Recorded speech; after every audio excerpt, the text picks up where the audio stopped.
श्री सच्चिदानंद सद्गुरु साईनाथ महाराज की जय।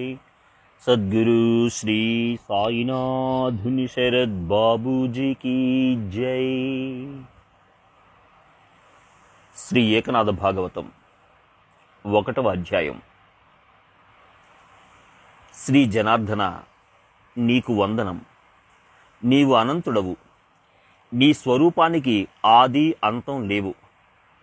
నీవు నేననే ద్వైత భావం నశించగా, ఓ సద్గురురాయ, నీ చరణాలకు భక్తితో స్మరిస్తున్నాను. దైవస్థుతి. ఓ ఏకదంత గజానన, నీకు ప్రణామం. నీవు ఒక్కడివే అయినా అనేకత్వాన్ని ప్రదర్శిస్తావు. అయినా నీ ఏకాత్మతకు భంగం కలగదు. నీ ఉదరంలో సకల చరాచరాలు వసిస్తున్నందున నిన్ను లంబోదరుడంటారు. నీవు అందరికీ తల్లివి, తండ్రివి, ఆప్త బంధువువు. నిన్ను సర్వత్రా సమభావంతో చూసేవారి సంసారం ఆనందమయం. అందుకనే నీకు విఘ్నహరుడన్న నామం శోభిస్తున్నది. ఓ గణరాజా, ఆనందమే నీ వదనం. ధర్మార్థ కామ మోక్షాలనే చతుర్విధ పురుషార్థాలు నీ 4 హస్తాలు. ప్రకాశానికే ప్రకాశాన్నివ్వగల నీ దంతం దగదగా మెరుస్తున్నది. పూర్వ మీమాంస, ఉత్తర మీమాంసలే నీ కర్ణస్థానాలు. నీ నోట పర, పశ్యంతి, మధ్యమ, వైఖరి అనే 4 వాక్కులు తాండవిస్తున్నాయి. ఓ వినాయక, ప్రేమపూరితమైన నీ దృష్టిలో ఈ సకల సృష్టి ఏకకాలంలో నిర్మితమవుతున్నది.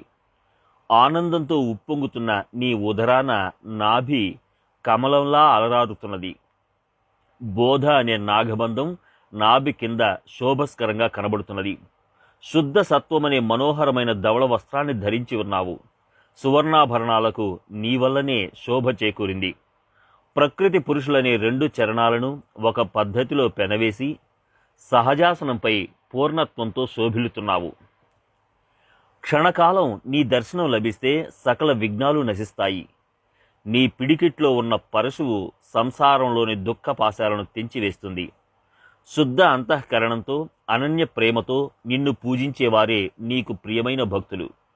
వారి సంకటాలను దూరం చేసి బోధ అనే అంకుశంతో నీ చెంతకు చేర్చుకుని ఆనంద పరవశులను చేస్తావు. నిరపేక్ష ప్రేమగల భక్తులకు ఆనందమనే ఉండ్రాలను ప్రసాదించి సంతృప్తులను చేస్తావు. నీ ఆవాసం సూక్ష్మాతి సూక్ష్మం. అందుచేత మూషిక వాహనుడు అన్న పేరు నీకు శోభిస్తుంది. గజానన, నీవు నరుడవు కావు, గజానివి కావు. నీవు వ్యక్తావ్యక్తాలకు ఆవల ఉన్నావు, నిర్వికారుడవు. గణరాయ, ఈ గ్రంథం నిర్విఘ్నంగా పూర్తి కావాలని గ్రంథారంభంలో నీకు ప్రణమిల్లుతున్నాను. గణనాథ, నిర్వికారుడవైన నీకు అహంకారంతో నమస్కరించినా నీవు ఈ గ్రంథానికి కర్తృత్వం వహించి కథను విస్తరింపచేయుదువుగాక. సారాసార వివేక రూపిణి, చైతన్య ప్రదాయిని, బుద్ధి ప్రదాయిని, ప్రకాశానికే ప్రకాశదాయిని, స్వయం ప్రకాశిని అయిన సరస్వతీదేవికి వందనం. ఆ తల్లి కారుణ్య దృష్టి ఫలాలలో రసపుష్టి వలె శివుని శరీరంలో శక్తి రూపమై వర్ధిల్లుతుంది. చక్కెర మాధుర్యం, పూలు మకరందంలా శివశక్తి సంబంధం అనాది సిద్ధం, అతర్క్యం. అమృత మాధుర్యంతో 4 వాక్కులను పరిపూర్ణం గావించిన వాగ్దేవి ఈ గ్రంథానికి ఉత్తమ రుచిని ప్రసాదిస్తుంది.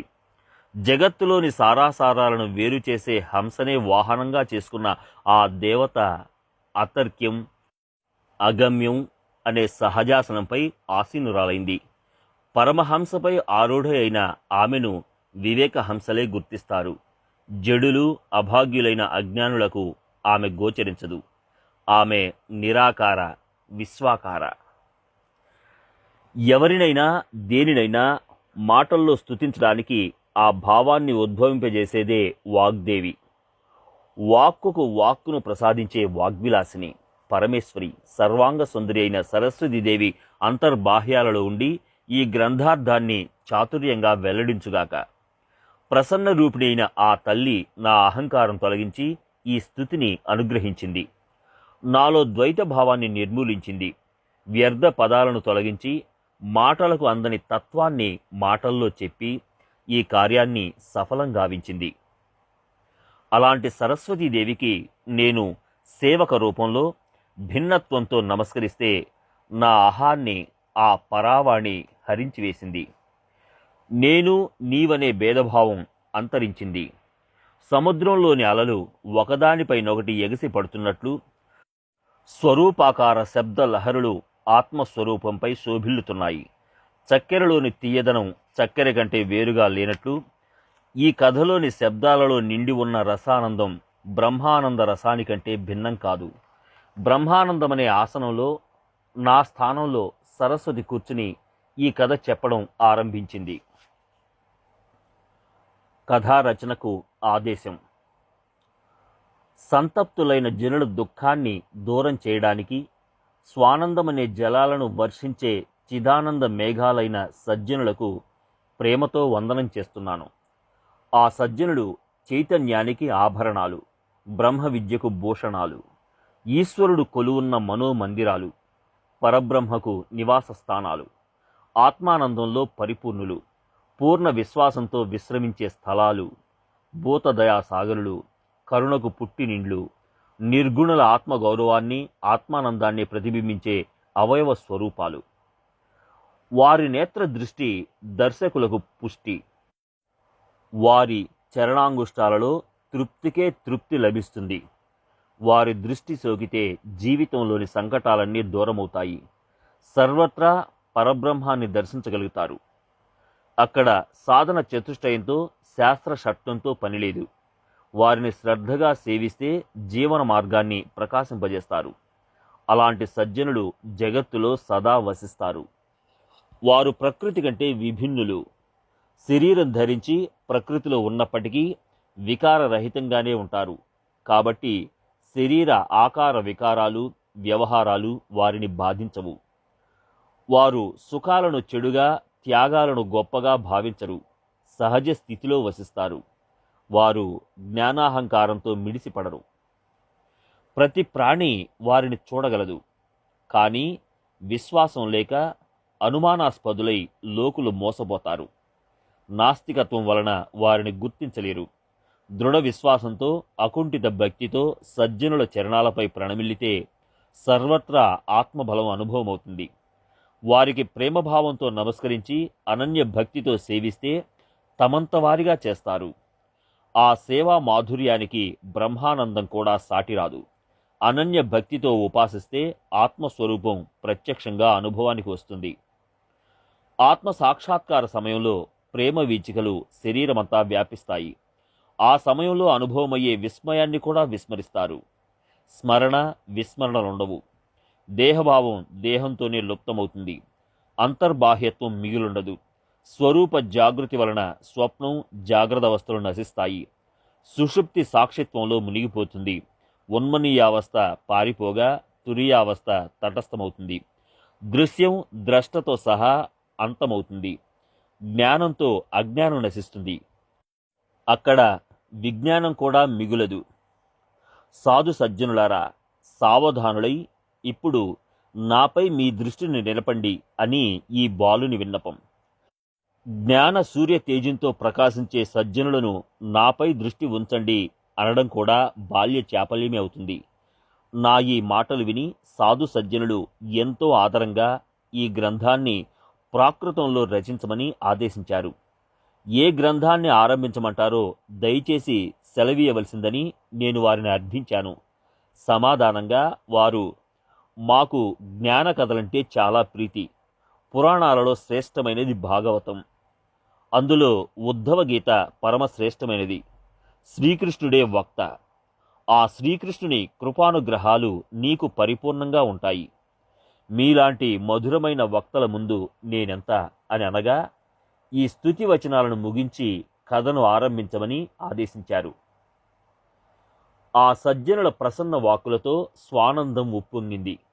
మేఘ గర్జన విని నెమలి ఆకాశాన్ని తనతో సమానంగా చేసుకోవాలని ప్రయత్నించినట్లు, మేఘాల నుండి కురిసే తొలకరి జల్లులకు చాతకం ఉల్లాసంగా ఉన్నట్లు, చంద్రకిరణాలను గాంచి చెకోరం ఆనందంతో ఉర్రూతలూగినట్లు సజ్జనుల నోటి నుండి వెలువడిన వాగ్ధారలకు నేను ఆనంద పరవశుడనయ్యాను. సాధుపుంగవులారా, మీరు నన్ను ఆనందింపజేశారు. ఈ కార్యం మీరే పూర్తి చేయించాలి. అప్పుడు నేను అహంకారానికి ఎలా వశమవుతాను? సమర్థుని ఆజ్ఞను సేవకుడు ఉల్లంఘించడు. అందుకని మీ ఆజ్ఞను ప్రమాణంగా స్వీకరిస్తాను. మీరు దయతో నాపై దృష్టి సారించండి. అప్పుడు ఈ కార్యం మీ కృపాదృష్టితో సిద్ధించగలదని అన్నాను. నా ప్రార్థనను ఆలకించి వారు, నీ మనసులో మేము వసించి నీ మాటలపై మా దృష్టిని ఉంచుతాము. ఇక త్వరగా కథను ప్రారంభించమని అన్నారు. కులదేవతాస్తుతి. ఇక కులదేవతకు మనసారా వందనం చేస్తాను. ఏకనాథునితో ఏకమైనందున సర్వత్రా ఏకరూపంగా భాసిస్తుంది. ఆ ఏక వీరాదేవి శివ, శక్తి అనే 2 రూపాలు ధరించిన ఏకత్వంలోనే ప్రకాశిస్తుంది. ఆ ఏకవీరే రేణుకాదేవి. ఆమె ఏకత్వంతోనే బోధరూపుడైన పరశురామునికి జన్మనిచ్చింది. గొప్ప గొప్ప అభిమానధనులైన మహావీరులు కూడా ఆ పరశురాముని తేజస్సుకు భయకంపితులైనారు. ఆయన తండ్రి ఆజ్ఞాపాలనకై జన్మనిచ్చిన తల్లిని వధించి తిరిగి పునర్జీవితం చేశాడు. వాసనారూపుడు సహస్రబాహువు అహంకార రూపుడైన సహస్రార్జునుని వధించి స్వరాజ్య రూపమైన నిధిని బ్రాహ్మణులకు అర్పించాడు. ఆ రేణుకాదేవి మా కులదేవత. ఆమెను మేము మా పేర్లతో పిలుచుకుంటాం. ఆ ఏకవీర మాట వినడం తప్ప మాకు వేరే తెలియదు. ఆమె ప్రసన్నమైనప్పటి నుండి నాలో ఏకరూపయై వసించింది. అందువలన నా స్వభావం మారింది. సకల వాసనలు నశించాయి. చిత్తం శాంతించింది. ఆ జగదంబ నన్ను ఒడిలో కూర్చుండబెట్టుకుని, నీకు ఎలాంటి ఇబ్బంది కలిగినా నా నామస్మరణతో నీకు సమాధానం లభించగలదు అని ఆశీర్వదించి నా బుద్ధిలో ప్రకటమైంది. ఇప్పుడు జనార్దనుని స్తుతిస్తాను. ఓ జనార్దన, సంసారమనే ఏనుగును సంహరించే సింహమా, జనంలో గాని ఏకాంతంగా గాని సర్వత్రా సమప్రేమను పంచగల అంతర్యామి, జీవులందరి పట్ల సమత్వ బుద్ధిగల జనార్దన, నీకు వందనం. దేహంతో ఉన్నప్పటికీ నీ కృప వలన దేహరహితావస్థ ప్రాప్తిస్తుంది. సంసార దుఃఖాలనే తుఫానులను చిటికెలో మాయం చేసి స్వప్న సదృశ్యం చేస్తావు. నీ దయవలన దృశ్యం కూడా అదృశ్యమవుతుంది. అలక్ష్య వస్తువు లక్ష్యం లేకుండానే గోచరిస్తుంది. నీ మహాత్మ్యంతో చూస్తున్నవాడు చూసేదానిని మరచిపోతాడు. జీవం లేనిది కూడా జీవిస్తుంది. మరణానికి కూడా మరణం లేకుండా చేస్తుంది. నీవు దేహంతో ఉన్నవారిని దేహరహితుడిగా చేస్తావు. ఆ దేహరహితత్వాన్ని కూడా నిర్మూలిస్తే బాధారహితమైన తత్వం మిగులుతుంది. అభావం భావంలో లీనమైంది. సంశయం నిస్సంశయంలో లుప్తమైంది. ఆశ్చర్యం ఆశ్చర్యంలో మునిగిపోయింది. స్వానందం భాసించింది. అక్కడ భక్తునికి దేవునిపై ప్రీతి అధికమైంది. భక్తుని ఆంతర్యంలో దేవుడు సాక్షాత్కరించాడు. అందువలన భక్తి భజన రెండూ అంతమైనాయి. అలా జనార్దనుడు తన భక్తులపై అమోఘమైన లీలను ప్రదర్శించాడు. నమస్కారం చేసేవాడు నమస్కారం పొందవలసిన వాడు తానే అయినప్పుడు మిగిలిన సకల భావాలు ఇంకిపోతాయి. దృశ్య ద్రష్ట దర్శనం అన్నీ నశిస్తాయి. ఇప్పుడు దేవుడొక్కడే మిగిలాడు. భక్తుడు కూడా లేడు. భక్తి లేదు. అప్పుడు దేవుడు కూడా తన దైవత్వాన్ని కోల్పోయాడు. సర్వత్రా దైవత్వంతో నిండిపోయింది. కాబట్టి భక్తి భావనలో భక్తుడు లేకుండా పోయాడు. ఈ రకంగా రెండూ అంతమై అభేదావస్థలో అనంత రూపం మిగిలింది. త్యాగరాహిత్యం త్యాగంలో, భోగరాహిత్యం భోగంలో, అయోగం యోగంలో లీనమైనందువలన అహంభావం నశించింది. అంతకంటే ఉచ్చ స్థితిని భక్తులు ఇచ్చగిస్తారు. వారు పూర్ణానందకరమైన సాయుధ్య స్థితికి దాసులవుతారు. అక్కడ సుఖానుభూతి నాశం కాదు. శివో భూత్వా శివం యజేత్ అంటే శివుడైనా శివుని పూజ చేయాలి. అటువంటి స్థితి ప్రాప్తిస్తుంది. ఈ అభిన్నావస్థలో భక్తుడు నారదమునిలా పాటలు పాడుతూ నాట్యం చేస్తాడు. సుఖ సనకాదులందరూ ఈ సుఖం వలన స్వస్వరూపంలో లీనమయ్యారు. సముద్రానికి పోటు వచ్చినప్పుడు వెనుక స్థలాన్నంతా నీటితో నింపినట్లు దేవుడు తన దైవత్వాన్నిచ్చి ఏకరూపుని చేశాడు. సముద్రంలోని నీళ్లు, నదిలోని నీళ్లు చూడటానికి ఒకటిగా కనపడతాయి. కానీ ఆ రెండింటి కలయిక విశేష శోభను కలిగించినట్లు పరమాత్మను ఐక్యభావంతో పూజిస్తే అపారమైన పరమానందం లభిస్తుంది. కుడి ఎడమ అనేవి రెండు భాగాలైనా ఒకే దేహానికి సంబంధించినట్లు దేవుడు భక్తుడు అనే భేదం భాషించిన దైవత్వం ఇరువురికి ఐక్యంగా అనుభవంలోకి వస్తుంది. గురుస్థుతి. గురువైన జనార్దన స్వామి నన్ను ఆదరించి అద్వైత భక్తుని చేశాడు. నేను ఆయనను కాయ వాచ మనసా సేవించాను. జనార్దన స్వామి నా వాక్కుకు వాక్కైనాడు. నా ముందు సగుణమూర్తిగా ప్రకటమైనాడు. ఆయన నా కళ్లకు వివేకాంజనం పూయగా సత్యమేదో అసత్యమేదో గోచరించసాగింది. ఆయన కృపతోనే ఈ గ్రంథరచన సాగింది. ఇది సద్గురువు కౌతుక విలక్షణం. ఆయన నా పేరు అభంగాలలో చెప్పించాడు. చివరకు ఆ పేరు కూడా మిగలలేదు. దానితో ఆయన పరమానందం పొంది మేలు మేలు అని నన్ను అభినందించి, నీవు నిజ భక్తికి ప్రతీకవు, అందుచేత నీ హృదయంలో ఈ గూఢార్థం వెల్లడైంది అని అన్నాడు. ఇది స్తుత్య, వివరణ, గ్రంథ ప్రస్తావన, బ్రహ్మజ్ఞానమా, సాహిత్య శాస్త్రమా, ఆత్మ సమాధానమా బోధపడడం లేదు. నీ ప్రతి ఒక్క మాట వివేకానికే వివేకం, సంతోషానికే సంతోషాన్నిస్తుంది. నీ నోటి నుండి వెలువడే మాటలు సత్పురుషుల హృదయాలను స్పందిస్తాయి. గ్రంథారంభం ఉత్తమంగా జరిగినందున ముక్తులు, ముముక్షువులు, సాధకులు, సిద్ధులు అందరికీ శ్రవణం చేతనే ఆత్మస్వరూపానందం అనుభవంలోకి వచ్చింది. ఈ అమృత వచనాల జల్లులతో గ్రంథమనే భూమి వివేకాంకురాలతో నిండిపోయింది. అవి ఫలాలైనాయి. నిర్జీవునకు జీవం వచ్చినట్లు, సిద్ధునకు సిద్ధి లభించినట్లు, పతివ్రతకు వైభవోపేతమైన పతి లభించినట్లు సంతోషంగా ఇలా అన్నాను. స్వామిరాయా, మంచిది. నీ చరణ కృపా ప్రసాదంతో ఈ గ్రంథార్థాన్ని వెల్లడి చేస్తాను.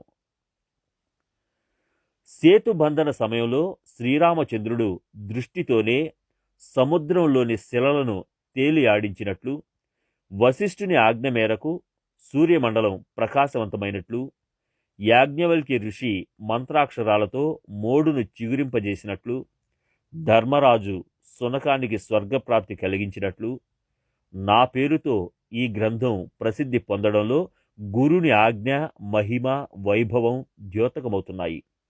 అందుకని ఏకనాథునికి ఏకతాభావంతో గ్రంథం రచించాలన్న స్ఫురణ కలిగింది. చూపులో చూపు నిలిపి సర్వాన్ని మనసులో నిర్ధారించుకుని ఏక జనార్దనుడు టీకార్థం రాయడానికి సమర్థుడైనాడు. దశమ స్కంధం చివరి భాగంలో ఏకాదశ స్కంధం ప్రారంభం కావడంతో శ్రీకృష్ణుడు ఏకాదశ స్కంధంపై వివరణను ఆరంభించాడు. అందుకని ఏకాదశ స్కంధానికి టీకా ఏకాదశి నాడే ఏక అంటే ఏకనాథుడు ఆరంభం చేశాడు. ఆ ఏకత్వంలోని సుఖం ఏకత్వంతోనే ప్రాప్తిస్తుంది. మహాకౌలన్న పేరు పొందిన వ్యాస, వాల్మీకి, సుఖ మహర్షులకు వందనం చేస్తున్నాను. వారు తమ జ్ఞానంతో నా బుద్ధిని పెంపొందించి ఈ గ్రంథాన్ని పూర్తి చేయించాలని నా విన్నపం. అలాగే ఈ గ్రంథాన్ని అర్థవంతం చేయడానికి మహాజ్ఞాని అయిన జగద్గురు శంకరాచార్యులకు వందనం చేస్తున్నాను. ఆయన మూఢ విచారాలను ప్రక్కనబెట్టి పూర్వ మీమాంసకుల అభిప్రాయాలను ఖండించిన ప్రబోధ సూర్యుడు. జ్ఞానంతో మోక్షప్రాప్తిని పొందవచ్చన్న సిద్ధాంతాన్ని ప్రతిపాదించాడు. ఇక భాగవత టీకాకర్త, టీకలో అనంత అర్థాలను నింపిన శ్రీధర శ్రేష్ఠునకు నమస్కరిస్తున్నాను. అంతేగాక అన్య టీకాకారులు, కావ్యకర్తలు, వివేక చతురుల చరణాలకు నమస్కరించి గ్రంథశ్రవణం చేయడానికి సావధానంగా ఉండమని విన్నవించుకుంటున్నాను. సర్వశ్రేష్ఠ మరాఠీ మహాకవివరులు, గురుకృప పొందిన మహాభాగ్యశాలురైన నివృత్తినాథుడు, జ్ఞానేశ్వరుడు, నామదేవుడు, చాంగ్దేవుడు, వటేశ్వరుడు మొదలగు మహానుభావులకు నమస్కరిస్తున్నాను. ఎవరి గ్రంథం చదివితే పామరులు కూడా ఆత్మజ్ఞానం పొందుతారో అటువంటి మహానుభావుల చరణాల చెంత ఏకాత్మ భావంతో అనన్య భక్తితో శిరస్సు ఉంచుతున్నాను. సంస్కృత గ్రంథకర్తల కన్నా ప్రాకృత గ్రంథకర్తలు చిన్న కవులని ఎందుకు అనుకోవాలి? బంగారు పూలలో కొన్ని తాజావి, కొన్ని పాతవి అన్న భేదం ఉంటుందా? కపిల వర్ణంలో ఉన్న ఆవులు ఇచ్చినవే పాలు, మిగతా ఆవులు ఇచ్చేవి నీళ్ళని అంటామా? అన్నింటిలోనూ పాల రంగు, రుచి, మాధుర్యం సమానంగా ఉంటుంది. సంస్కృత భాషలోనైనా మరాఠీ భాషలోనైనా అర్థం ఒక్కటే. ఇక ఆ రెండింటిలో భేదం ఎందుకు?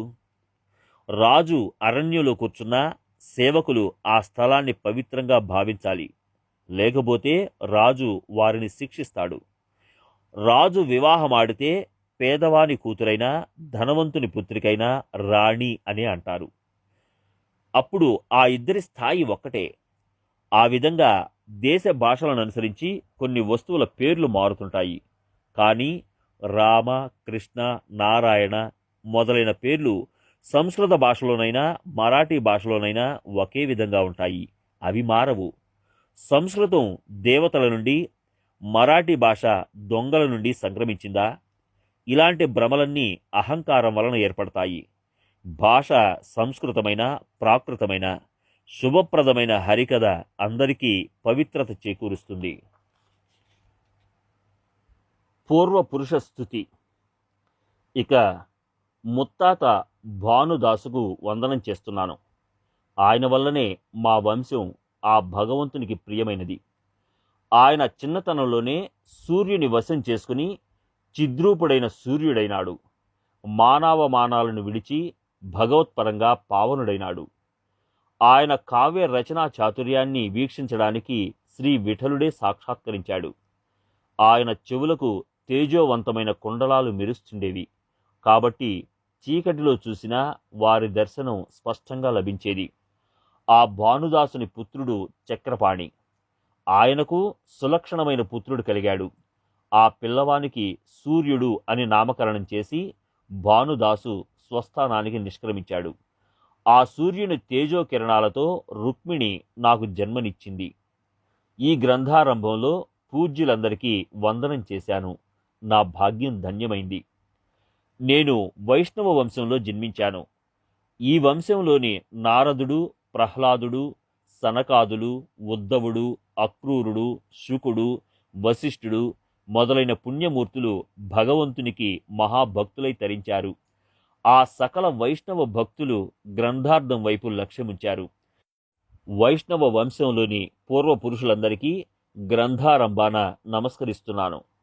మా గోత్రజుడైన విశ్వామిత్రునికి నమస్కరిస్తున్నాను. ఆయన సృష్టికి ప్రతిసృష్టి చేయగల అపర బ్రహ్మ. ఆయన వల్లనే గాయత్రి మంత్రానికి అలౌకికమైన మహత్వం ప్రాప్తించింది. ఉపనిషత్తులను మధించి జ్ఞానామృతాన్ని వర్షించగల యాజ్ఞవల్క్య ఋషికి వందనం చేస్తున్నాను.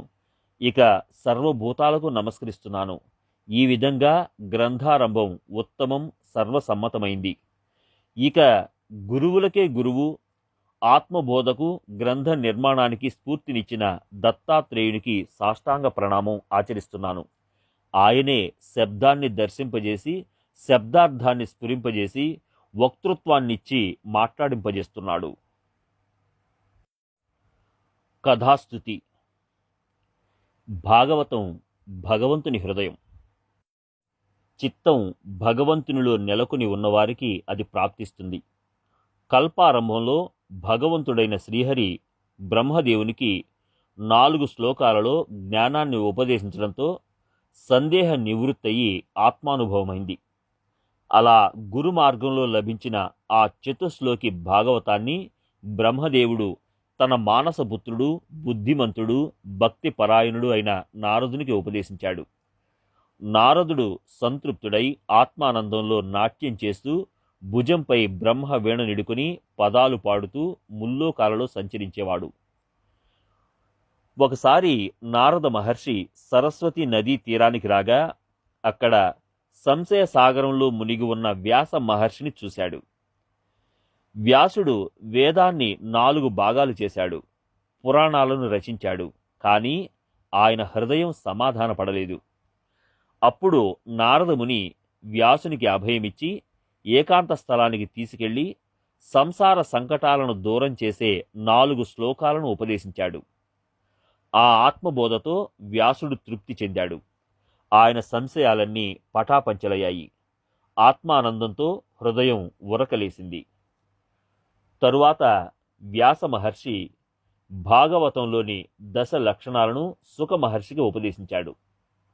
దాంతో వ్యాస మహర్షి ఆత్మబోధ సార్థకమైంది. సుఖ మహర్షి పరమానందంతో పరవశించి సమాధి స్థితిలో ఆత్మశాంతిని పొందాడు. బుద్ధి సమాధానం పొందింది. ఆ తరువాత ఆయన పరీక్షిత్తుకు బ్రహ్మజ్ఞానం ఉపదేశించడానికి విచ్చేశాడు. శ్రీకృష్ణుడు వైకుంఠానికి వెళ్ళగానే కలికి భయపడి ధర్మరాజు నిష్క్రమించాడు. కానీ పరీక్షిత్తు కలిని తన అదుపులో ఉంచుకుని రాజ్యం చేస్తున్నాడు. అలాంటిది పరీక్షిత్తు పరాక్రమం. అర్జునుడి పుత్రుడు అభిమన్యుడు, వాని పుత్రుడు పరీక్షిత్తు. అలా మహావీరుల పరంపరలో జన్మించిన ఆ రాజు అధికారంలో మేటి రత్నం. గర్భంలో ఉండగానే శ్రీకృష్ణుడు తన సుదర్శన చక్రంతో ఆయనను రక్షించాడు. ఆ చక్రం తాకిడికి అశ్వత్థామ వేసిన బాణం గర్భాన్ని స్పృశించలేకపోయింది. గర్భంలో ఉన్న తనను రక్షించిన ఆ దేవుని ప్రతి ఒక్క ప్రాణిలో పరీక్షిస్తున్నందున ఆయనకు పరీక్షిత్తు అని పేరు పెట్టారు. ఆ నామ మహిమ అగాధం. అభిమన్యు పుత్రుడైన పరీక్షిత్తు పృథ్విని ఉద్ధరించడానికి జన్మించాడు. ఆయన వల్ల ముల్లోకాలలో శ్రీమద్భాగవత పరమార్థమనే చలివేంద్రాలు ప్రాప్తమైనాయి. పరీక్షిత్తులో వివేక వైరాగ్యాలు నిండుగా ఉన్నాయి. బ్రహ్మ ప్రాప్తి కోసం అన్నింటినీ వదిలేసిన పరీక్షిత్తును చూసి సుఖ మహర్షి ఎంతో ఆనందించాడు. బ్రాహ్మణుల శాపం మిషగా పరీక్షిత్తు బ్రహ్మజ్ఞానానికి పాత్రుడైనాడు. నేను వారి చరణాలకు కాయా వాచా మనసా నమస్కరిస్తున్నాను. బ్రహ్మ కంటే బ్రాహ్మణులు శ్రేష్ఠులు. బ్రాహ్మణుడు బ్రహ్మకు దేవుడే. అలా నారాయణుడు వేద రూపంలో బ్రాహ్మణుల ఉదరంలో పెరిగాడు. బ్రాహ్మణులు ఇలలోని దేవుళ్ళు. బ్రాహ్మణుల సామర్థ్యం దేవతలను కూడా తమ ఆజ్ఞకు కట్టుబడేలా చేస్తుంది. ప్రాణప్రతిష్ఠ సమయంలో బ్రాహ్మణుల మంత్రాల మహిమతో ఆ మూర్తికి దైవత్వం వస్తుంది. అప్పుడు సజ్జనులు ఇలా అన్నారు: అందులో విచిత్రమేముంది? స్థవనంలోని భక్తి ప్రపత్తులను అనుసరించి చాతుర్యంతో సాహిత్యపరంగా కొత్త కొత్త సిద్ధాంతాలు వెలికి తీస్తావు. నీవు గణపతి సరస్వతులను స్తోత్రం చేశావు. సజ్జనులను ఏకాగ్రతతో స్తుతించావు. ఆ తరువాత కుల దేవతలను స్తుతించడంతో మనసులోని చింత మాయమైంది. భక్తితో సజ్జనుల చరణాలను అలాగే బ్రాహ్మణులను స్తోత్రం చేసి సంతృప్తులు చేశావు. నీ వాక్కు ధన్యమైంది. సద్గురువు జనార్దన స్వామి నీ నోట పలిగించిన మాటలు విని మాకు కూడా అవగాహన కలిగింది. నీలో ప్రేమ పూర్తిగా నిండి ఉంది. వివేకంతో ముందు కథాకథనాన్ని ఆరంభించమని అన్నారు. అప్పుడు ఏకనాథుడు, నేను ఆ సంగతి మరచాను. మీరు సరిగ్గా గుర్తు చేశారు. నేను మీ చరణాలపై విశ్వాసం ఉంచాను. లోపం కనిపిస్తే వెంటనే దానిని మీరు సరిదిద్దాలి. ఈ గ్రంథార్థాన్ని సిద్ధింపజేసి సజ్జనులలో ఆదరాన్ని ప్రసాదించవలసిందని వేడుకున్నాడు. అప్పుడు వారు, కవిశ్రేష్ఠ, నీవు చాలా మంచివాడివి. ఈ ఇతిహాసాన్ని నీవు ఉత్తమ రీతిలో వెల్లడిస్తావు. ఇక సంస్కృత శ్లోకాలపై టీక రాయడం ఆరంభించమని ఆదేశించారు. వారి మాటలపై విశ్వాసముంచి వారి పాదాలు పట్టుకుని మీ ఆజ్ఞానుసారం కథా ప్రస్తావన ప్రారంభిస్తున్నానని విన్నవించాను. నైమిసారణ్యంలో సూత సౌనకాదకులు వెనుక కథా సందర్భాన్ని వివరిస్తున్నారు. 10వ స్కంధంలో 9 లక్షణాలతో కూడిన కథ జరిగింది. ఇప్పుడు 11వ స్కంధంలో శ్రీకృష్ణుడు మోక్ష లక్షణాలను బోధిస్తున్నాడు. జ్ఞానాకాశంలో పూర్ణ చంద్రునిలా, యోగ జ్ఞాన దేవేంద్రునిలా, యోగంలో శ్రేష్ఠ ముని అయిన సుఖమహర్షి వివరణను పరీక్షిత్ మహారాజు వింటున్నాడు. మహారాజా, ఇక అవకాశం లభించదేమో అనుకున్న నాకు భాగవతాన్ని బోధించే మహద్భాగ్యాన్ని కలిగించిన మీ కృపకు నేను ధన్యుడనయ్యాను. ఈ మోక్ష కథ అగాధమైనది. మోక్షాపేక్ష గలవారు మనసును నిగ్రహించి శ్రవణాసక్తిని అంతర్ముఖం చేసి ఆదరంతో శ్రవణం చేయడానికి సంసిద్ధం కావాలి. సావధానంగా కథ వైపు లక్ష్యముంచాలి. దేవుడు అనేక యుగాలలో అనేక అవతారాలు ధరించాడు. శ్రీకృష్ణావతారంలో చమత్కారికమైన విశేషాలెన్నో ఉన్నాయి. ఈ హరికథ అతర్క్యమైనది. ఇందులోని రహస్యం దేవతలకు కూడా తెలియదు. జన్మతః మాయ నుండి దూరంగా ఉండి తాను తన లీలలను విస్తరించాడు. బాల్యంలోనే పూతన వంటి రాక్షసులకు ముక్తిని ప్రసాదించాడు. యశోదామాతకు విశ్వరూపాన్ని ప్రదర్శించాడు. గోపాలులకు వైకుంఠ దర్శనం చేయించినా తాను ఆవుల కాపరిగానే ఉండిపోయాడు. బాల్యంలోనే మహాబలశాలులను సంహరించి జగత్తుకు మానవాతీతమైన కర్మలను ప్రదర్శించాడు. తాను పరబ్రహ్మమైన దొంగతనం చేశాడు. దేవుడై ఉండి అనేక కర్మలను ఆచరించాడు. భార్య పిల్లలున్నా ఆయన బ్రహ్మచారి. అధర్మంతో ధర్మాన్ని పెంపొందించాడు. అకర్మతో కర్మను తరింపజేశాడు. నియమాలు లేనివాడైనా అసాధ్యమైన నియమాలను పాటించాడు. భోగంతో యోగాన్ని పెంపొందించాడు. త్యజించకుండానే అవ్యంగా నిర్దోషాలను త్యాగం చేశాడు. ఛాందసులకు బోధ చేయడానికి కర్మ జడమన్న భేదాన్ని రూపుమాపాడు. సుఖాలతో మోక్షపదాన్ని పొందవచ్చునని తేటతెల్లంగా నిరూపించాడు. భక్తి, భుక్తి, ముక్తి ఈ మూడింటిని ఒకే పంక్తిలో కూర్చుండబెట్టిన ఆయన ఖ్యాతిని ఏమని వర్ణించడు? ఆయన మన్ను తిని నోరు తెరచి విశ్వరూపాన్ని తల్లికి అనుగ్రహించాడు. అటువంటి శ్రీకృష్ణుని పరమ పవిత్రమైన ఉత్కృష్టమైన చరిత్రను నీకు బోధిస్తాను. ఈ అవతారంలో ఆత్మజ్ఞానాన్ని గురించి విస్తారంగా బోధించాడు. ఏకాదశ స్కంధంలో మొదటి నుండి చివరి వరకు ఆత్మజ్ఞానం, పరమాత్మ స్థితి, ముక్తిని గురించి విశ్లేషించాడు. ఇందులో నారద వసుదేవ నిమి జయంత సంవాదాన్ని బోధించాడు. ఈ కథను శ్రీకృష్ణుడు ఉద్ధవునికి ప్రేమగా అనేక దృష్టాంతాలతో తెలియజెప్పాడు. దశమ స్కంధంలో అవరోధ లక్షణాలు వక్కాణించబడ్డాయి.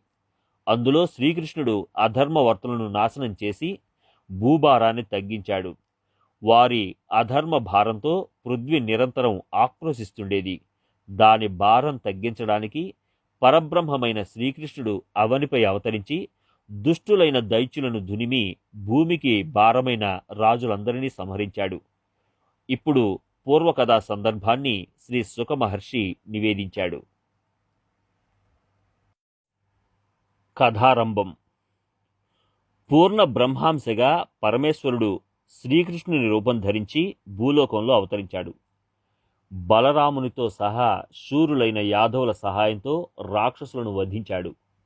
యాదవులకు అలవిగాని అసహాయ శూరులైన రాజులలో పరస్పర విభేదాలు సృష్టించి అందరినీ అంతమొందించాడు. భూభారాన్ని తగ్గించడానికి పాండవులకు కోపం తెప్పించి కలహం సృష్టించి కౌరవులను నాశనం చేశాడు. ఘోర కర్మలు గావించే దుష్టుల వలన భూభారం పెరిగిపోతున్నది. భూభారాన్ని తగ్గించడానికి వారందరినీ ఒకచోట చేర్చి సంహరించాలి.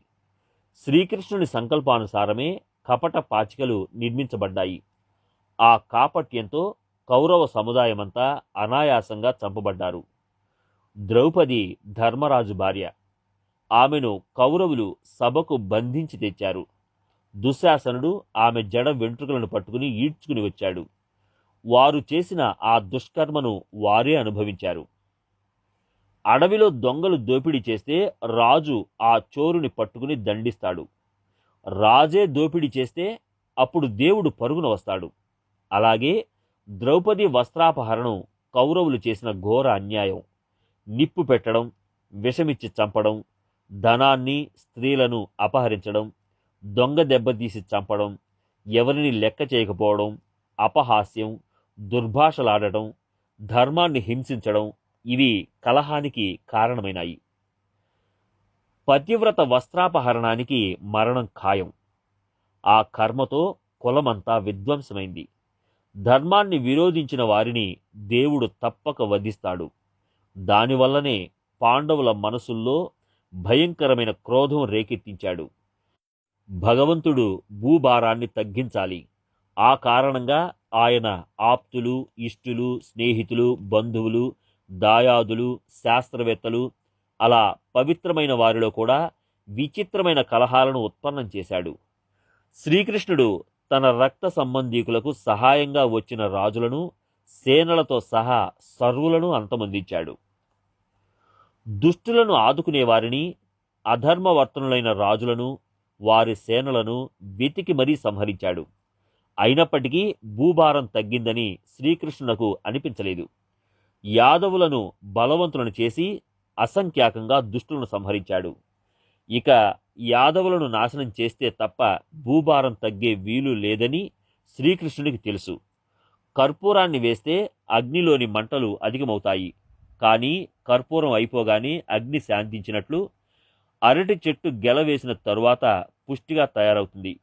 అప్పుడు తోటమాలి దానిని నరికి వేసినట్లు, సువాసన వెలువడగానే తోటమాలి పండిన పండును తీసుకుని పోయినట్లు, తన కులంలోని ఫలాలను వెంట తీసుకెళ్లాలి అన్న ఆలోచన శ్రీకృష్ణుని మదిలో మెదిలింది. శ్రీకృష్ణుని కృపతో యాదవులు బలాఢ్యులైనారు. వారిని నాశనం చేయడానికి శ్రీకృష్ణుడే కాలరూపుడై క్షోభిల్లాడు.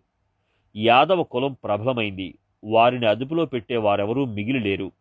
వారి అహంభావాన్ని సహించడం శ్రీకృష్ణునికే దుస్సహమైంది. నేను వైకుంఠానికి వెళితే ఈ యాదవులు అధర్మవర్తనులవుతారు. ధనం, మదం, దురాచారాలకు ప్రధాన కారణం. వారు నా బలంతో బలోపేతులైనారు. వీరిని ఎదిరించగలవారు ఈ భూమండలంలో లేరు. వీరి గర్వాన్ని అంతమొందించాలంటే నేను తిరిగి అవతారం ధరించవలసి వస్తుందని తలచి శ్రీకృష్ణుడు యాదవులను అంతమొందించడానికి కృతనిశ్చయుడైనాడు. యాదవుల కపటాచరణ వలన ఋషి శాపం తగిలి భగవంతుని అనుగ్రహం అనే నిప్పు రవ్వ రగిలింది. శ్రీకృష్ణుని సంకల్పంతో ఆ నిప్పు రవ్వ జ్వాలగా మారింది. ఋషి శాపంతో ఆ అగ్ని జ్వాలలు ఉవ్వెత్తున లేచి సర్వనాశనానికి కారణమైనాయి. సకల శుభాలకు శుభకరుడు, గోకులంలోని స్త్రీలకు కనువిందు చేసే శ్రీకృష్ణుడు జీవులను తరింపజేసి మోక్షానికి చేర్చగల నౌక. ఆయన సౌందర్యం అలౌకికం. భక్తుల కోరికలను తీర్చే ఆ పురుషోత్తముడు మేఘం వలె నీలకాంతితో మనోహరంగా ఉన్నాడు. అలాంటి శ్రీకృష్ణుని అలౌకిక సౌందర్యాన్ని చూసి లక్ష్మీదేవికి మోహంతో మతిపోయింది. పాపం మదనుడు కూడా ఆయన కడుపున జన్మించాడు. ఆ నామం ముల్లోకాలను పావనం చేస్తుంది, అసురులను భస్మం చేస్తుంది. ఆ పూర్ణకాముడు భక్త సులభుడు. ముల్లోకాలలోని మంచిదనమంతా శ్రీకృష్ణుని మోహించి ఆయన చెంత చేరింది. ఆనందానికే ఆనందమైన, సుఖానికే సుఖమైన, విశ్రాంతికే విశ్రాంతైన ఆయన నిరాకారుడైన ఆకారాన్ని ధరించి వచ్చాడు. ముల్లోకాలలోని లావణ్యమంతా మోసబోసిన సౌందర్య రాశి శ్రీకృష్ణుడు. నెయ్యి గడ్డ కట్టినా కరిగినా అందులోని నేతిదనం పోనట్లు నిరాకారుడైన సాకారుడైన ఆయన నిజతత్వం పోదు. ఆయన పూర్ణ బ్రహ్మ. ఆయనను చూసిన క్షణమే జీవునికి చూడాలన్న కాంక్ష నశిస్తుంది. ఆ పరబ్రహ్మ సాక్షాత్కారాన్ని పరికించగానే దృష్టి విషయాలను విసర్జించి స్వస్వరూపంలో స్థిరమవుతుంది. ఉపవాసానంతరం కడుపు నిండా తిని తేంచినట్లు జీవుని దృష్టి ఈశ్వరుని స్వరూపాన్ని చూసినంతనే ఆయన స్వరూపంలో మగ్నమవుతుంది. శ్రీకృష్ణుని సగుణ స్వరూపం అలౌకిక ఆనందాన్నిస్తుంది. ఆ స్వరూప రసాస్వాదనలో జిహ్వ మైమరచి వేరే రుచులను కోరదు. ఆ మాధుర్యానికి అమృతం కూడా సాటిరాదు. ఆ రకంగా జిహ్వ రసానందంలో సుఖమయమై ఉంటుంది. శ్రీకృష్ణుని ప్రేమ తరంగాలు అనుభవమైతే సంసారం ఎందుకూ కొరగాదు. శ్రీకృష్ణుని ప్రేమ తప్ప వేరేది రుచించదు. ఘ్రాత అంటే వాసన చూసేవాడు. ఘ్రాణం అంటే వాసన పీల్చే సాధనం ఘ్రాణేంద్రియం. గ్రేయం అంటే వాసన చూడబడేది. ఈ త్రిపుటి శ్రీకృష్ణుడనే పరాగంలో విశ్రాంతి కోసం వస్తాయి. అంగస్పర్శ వలన దేహం, దేహి, దేహత్వం లేకుండా పోతుంది. దేహబుద్ధి నశిస్తుంది. శ్రీకృష్ణుని స్పర్శతో కఠిన పదార్థాలలోని కాఠిన్యం, మృదు పదార్థాలలోని మార్ధవం, స్పర్శకు స్పర్శత్వం లేకుండా పోతుంది. అలాంటి శ్రీకృష్ణుని నామోచ్చారణతో వాక్కు అచేతనమవుతుంది. ఆ పరమాత్మను వాక్కుతో తెలుసుకోలేమని గ్రహించి వాక్కు ఆయన స్వరూపంలో లీనమైంది. శ్రీకృష్ణుని చరణాలను ప్రేమతో చింతన చేస్తే చిత్తం తన చిత్తత్వాన్ని మరచిపోతుంది. విషయ చింతనలను వదిలి శ్రీకృష్ణుని మంగళ చరణాలలో స్థిరమవుతుంది. చిత్తం, చింత, చింతన ఈ మూడు జ్ఞప్తికి రావు. శ్రీకృష్ణుని చరణాలను చింతన చేస్తే చిత్తం పరబ్రహ్మతో ఏకమవుతుంది. భూమిపై ఆయన పాదం మోపడమే ఆశ్చర్యకరం. ఆ పాదాలను చూస్తే కర్మలు లయిస్తాయి. ఆయన పాదధూళిలో కర్త, కర్మ, క్రియ అనే భేదాలు మిగులవు. ఆయన పాదముద్రలను వీక్షిస్తే కర్మల బంధాలు వీగిపోతాయి. కారణం, కర్మకు ప్రధాన అంగమే మాయ. ఆ మాయ కూడా అక్కడ మనలేదు.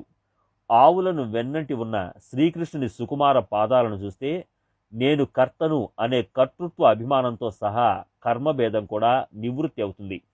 ఆ తరువాత అకర్మ అన్న పేరు కూడా ఉండదు. అలా ఆయన చరణాలు కర్మలను నిష్కర్మ గావిస్తాయి. ఆయన కీర్తిని శ్రవణం చేస్తే శ్రోతలకు శ్రోతత్వం ఉండదు, వక్తలకు వక్తృత్వం ఉండదు. ఒక్క శ్రవణంతోనే పరబ్రహ్మ స్వరూపం ప్రాప్తిస్తుంది. అలా ఉదార కీర్తి కలిగిన శ్రీకృష్ణుడు తన అవతారానికి అపారమైన ఖ్యాతి తెచ్చిపెట్టాడు. జడజీవులను ఉద్ధరించి శ్రవణంతో ముల్లోకాలను పావనం చేస్తున్నాడు. తన భక్తులను తరింపజేయడానికి కృష్ణ కీర్తి అనే సులభ నౌకను ఏర్పాటు చేసి శ్రీకృష్ణుడు వైకుంఠానికి వెళ్ళాడు. ఆ నౌక అలౌకికమైనది. ఆ నౌక కల్పాంతంలో కూడా మునగదు. ఆ కృష్ణ కీర్తితో తరించే శ్రద్ధాళువులైన భక్తులను గణించలేము. శ్రీకృష్ణ కీర్తి అనే నౌకను భవసాగరంలో వేస్తే భవసాగరం తరించిపోతుంది. శ్రవణార్థులైన పురుషులు ఆ నౌకలో ప్రయాణిస్తే వారిని దుఃఖసాగర దుఃఖం స్పృశించలేదు. శ్రీకృష్ణ కీర్తిని భక్తితో గానం చేసిన వారికి, పఠించిన వారికి సంసారంలోని సకల దుఃఖాలు అంతమవుతాయి. వారు పావనులు, కీర్తిమంతులవుతారు. వారికి దేవతలు వందనం చేస్తారు. శ్రీకృష్ణ కీర్తిని పఠిస్తే 4 ముక్తులు వశమవుతాయి. హరినామంతో పరమానందం ప్రాప్తిస్తుంది.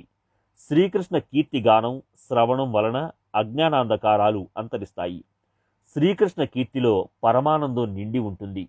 శ్రీకృష్ణ కీర్తి ప్రతాప ప్రకాశంతో సంసారం కృష్ణమయంగా గోచరిస్తుంది. కృష్ణకీర్తిని గానం చేసిన భక్తులకు ఆత్మసుఖం అనాయాసంగా లభిస్తుంది. శ్రీకృష్ణుని చూడటం వలన మన చూపు సార్థకమవుతుంది. నామ మాధుర్యాన్ని రుచి చూస్తే రుచికి సంపూర్ణత వస్తుంది. మాటలు వినడం వలన వినికిడి సార్థకమవుతుంది. చింతన చేస్తే చిత్తవృత్తులు శమిస్తాయి. అతనిని పొందితే వియోగ బాధ అంతరిస్తుంది. మాట్లాడితే మాటలకందని పరమార్థం బోధపడుతుంది. ఆలింగనంతో అన్యభావం నశిస్తుంది. నామస్మరణతో సకల భయాలు అంతమవుతాయి. అటువంటి లీలామానుషుడైన శ్రీకృష్ణుడు వైకుంఠానికి వెళ్ళడానికి సిద్ధమైనాడు. పరీక్షిత్తు ప్రశ్న. పరీక్షిత్తు వినమ్రంగా ఇలా అడిగాడు: ఓ శుకయోగీంద్ర, యాదవులు వినమ్రులై భక్తితో బ్రాహ్మణులను పూజిస్తారు. యాదవులు ఉదారంగా దాన ధర్మాలు చేస్తారు. రాజులైనా పరమ పవిత్రంగా జీవిస్తారు. శ్రీకృష్ణుని ఆజ్ఞానుసారం నడుచుకుంటారు. యాదవులకు శ్రీకృష్ణుని సహవాసం లభించింది. నిరంతరం సాధు సజ్జనుల సాంగత్యము ఉంది. నారద మహర్షి నిత్యం అక్కడే నివసిస్తాడు. అలాంటి వారికి శాపం ఎలా కలిగింది?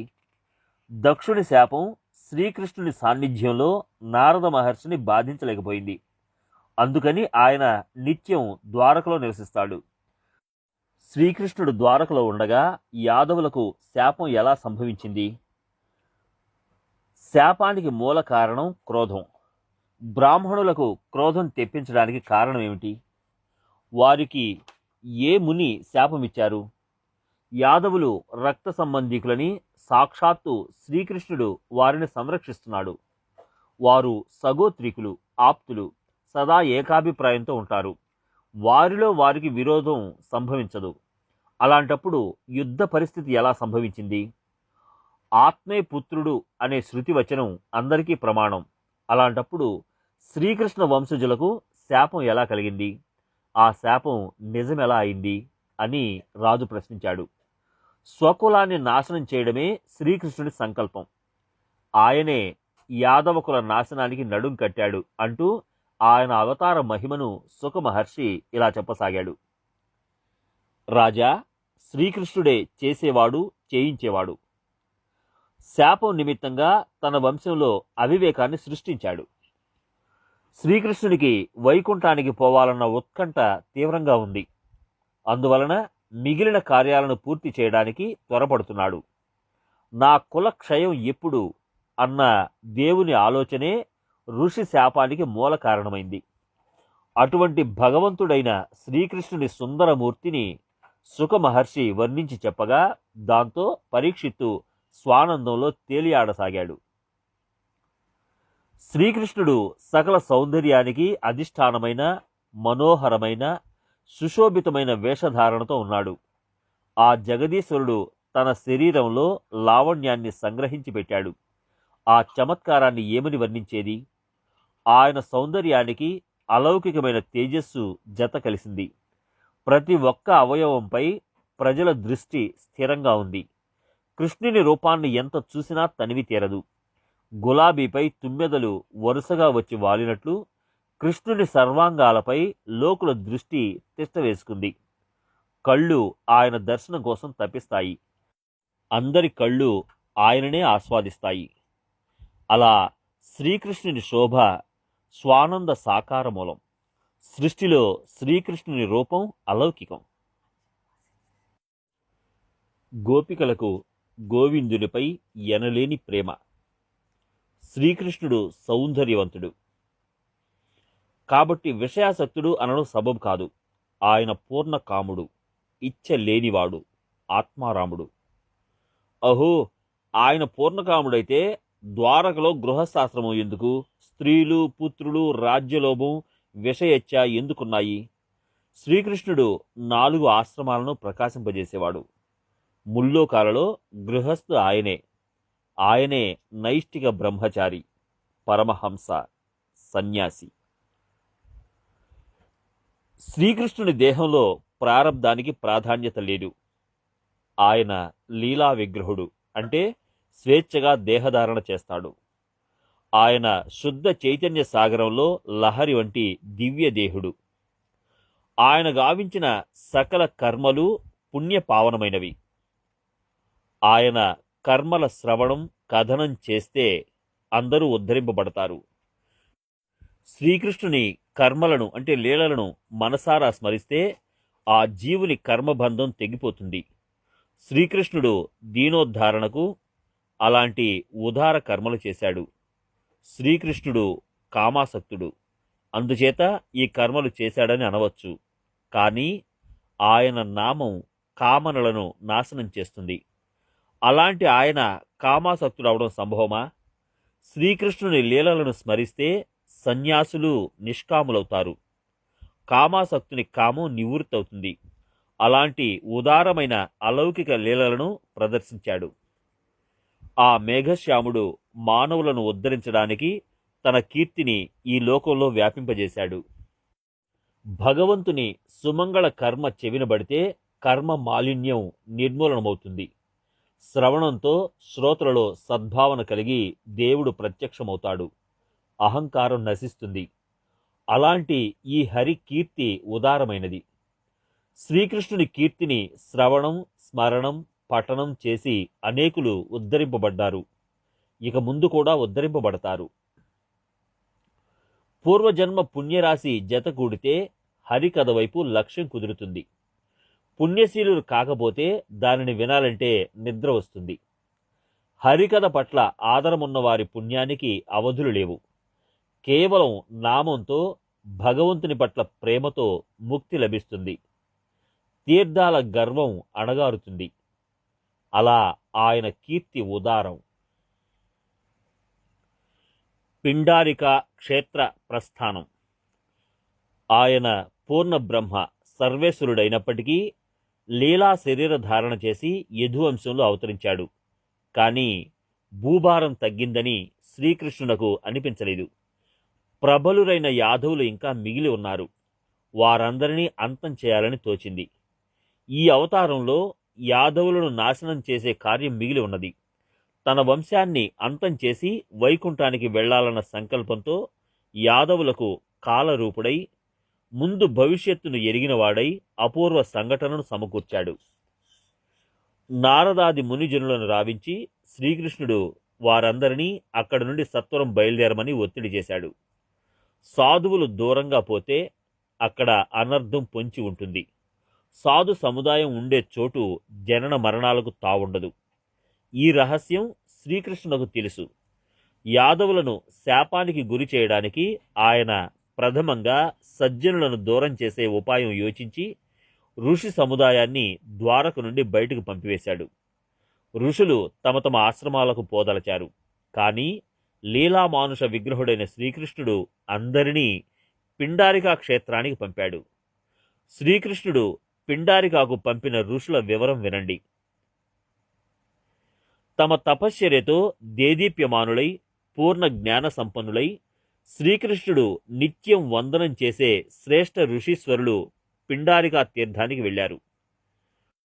వారిలో సృష్టికి ప్రతిసృష్టి చేసే సామర్థ్యమున్న విశ్వామిత్రుడు, శీతోష్ణాల బాధ లేనివాడు, పేరు వింటేనే సకల ద్వంద్వాలు నశించే అసితముని, సూర్యుని శరణు వేడి గుర్రం చెవి చెంత వేద పఠనం చేసిన కణ్వ మహర్షి, అత్యాహారైన నిరాహారిగా ప్రసిద్ధుడైన దుర్వాస మహర్షి, తన చరణాలకు గుర్తుగా శ్రీవత్స భూషణాన్ని నారాయణుడు తన హృదయంపై ధరించడానికి కారణభూతుడైన భృగు మహర్షి, దేవగురుడు బృహస్పతికి జన్మించిన అంగీరా ఋషి, సుర నర కిన్నరులకు జన్మనిచ్చిన కశ్యప మహర్షి, ముక్తులలో గొప్ప యోగ్యత కలిగిన వేదాలలో కూడా వర్ణించబడ్డ వామదేవుడు, త్రిమూర్తులకు దత్తాత్రేయ రూపంలో జన్మనిచ్చిన మహాభాగ్యశాలురైన అత్రి అనసూయలు, వీరందరూ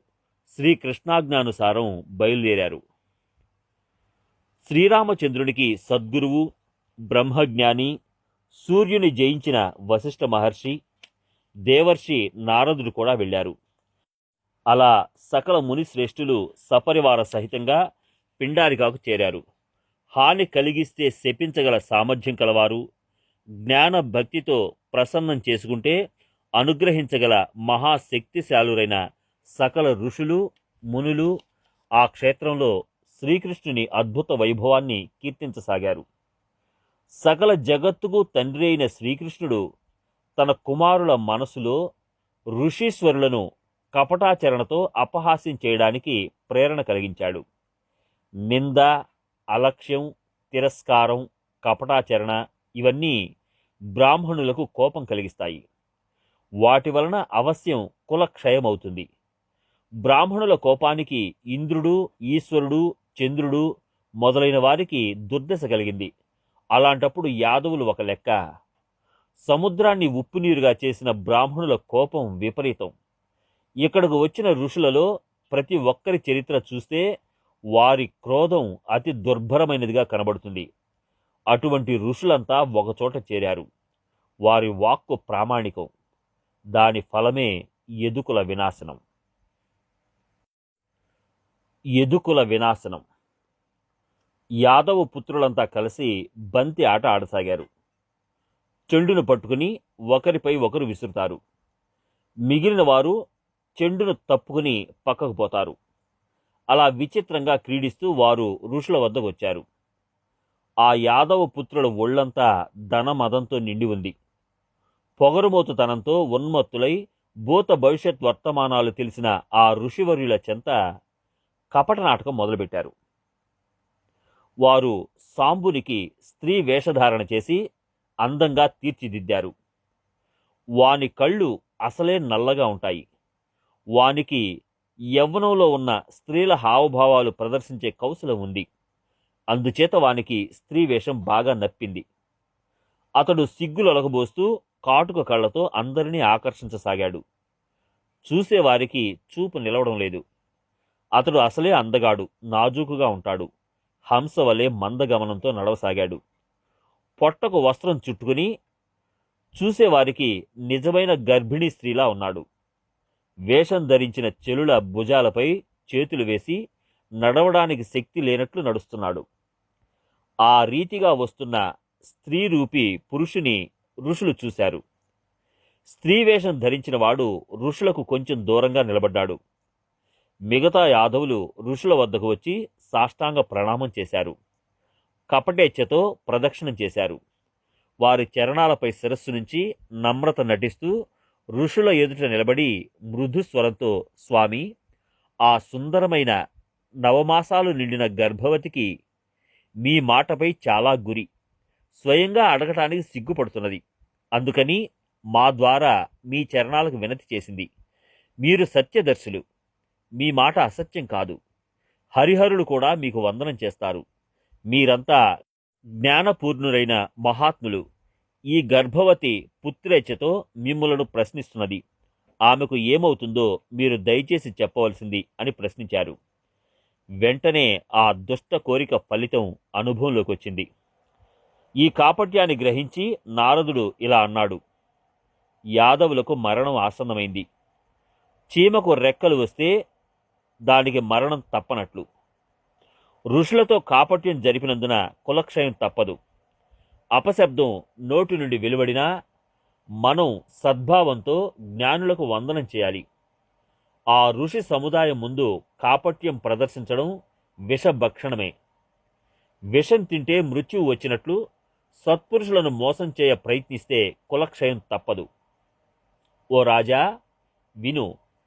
అలా యాదవుల శరీరంలో రివ్వున మృత్యువీచిక చొరబడింది. దాంతో వారు మహర్షులను మోసం చేద్దామని వెళ్ళారు. యాదవుల కాపట్యానికి ఋషులకు బాగా కోపం వచ్చింది. అరే మూఢులారా, మీ అందరికీ దుర్దశ పట్టింది. వీడి గర్భాన జనించే ముసలం మీ కులాన్ని నాశనం చేస్తుందని శపించారు. ఆ శాప వాక్కు విని యాదవ కుమారులు అమిత భయంతో వెంటనే సాంబుని పొట్టపై ఉన్న వస్త్రాలన్నీ తీసి చూడగా వారికి ఆ గుడ్డలలో ఒక ఇనుప రోకలి కనబడింది. దానిని చూసి అందరూ భయంతో విహ్వలులైనారు. మేము దౌర్భాగ్యులం, కాపట్యంతో ఋషులకు కోపం తెప్పించాం, కులక్షయానికి కారణభూతులమైనామని ఆ రోకలిని తీసుకుని గృహోన్ముఖులైనారు. అక్కడ సభలో వసుదేవుడు, ఉగ్రసేనుడు, బలరాముడు, అనిరుద్ధుడు, ప్రద్యుమ్నుడు మొదలైన పెద్దలందరూ ఆసీనులై ఉన్నారు. శ్రీకృష్ణుడు అక్కడ లేడు.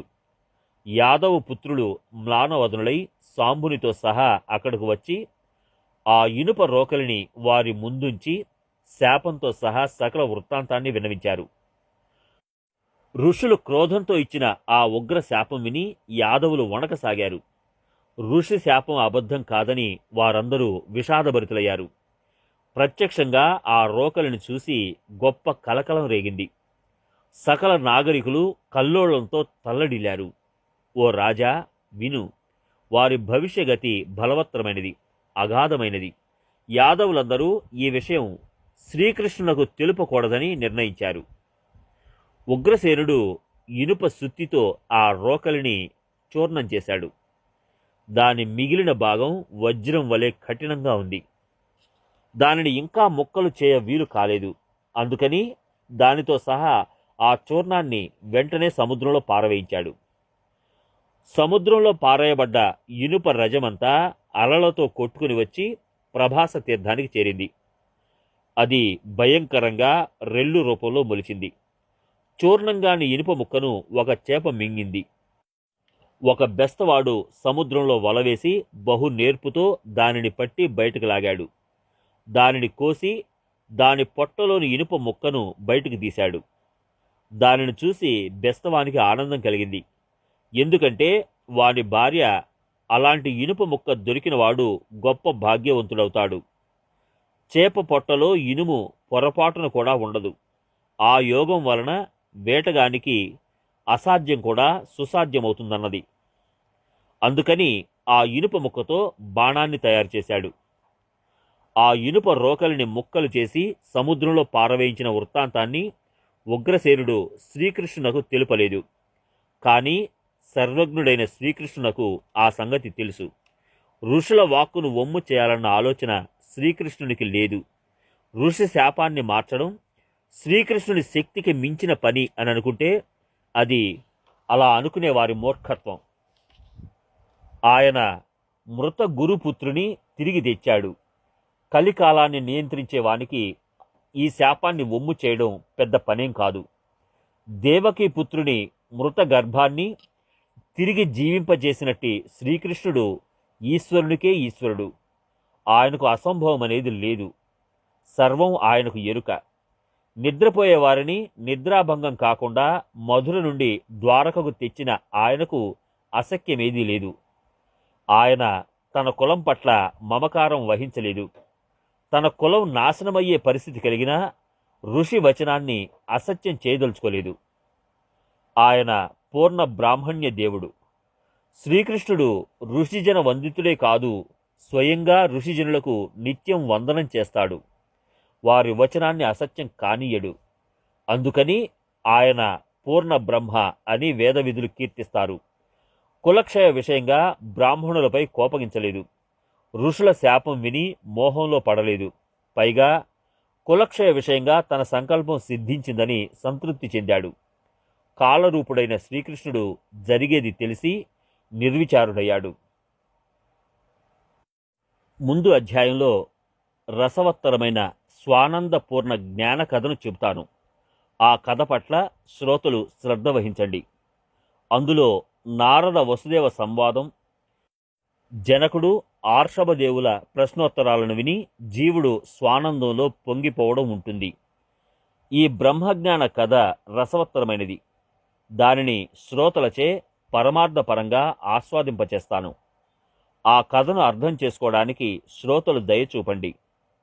ఇది జనార్దన స్వామి శిష్యుడైన ఏకనాథుని వినమ్ర వినతి. 1వ అధ్యాయం సమాప్తం.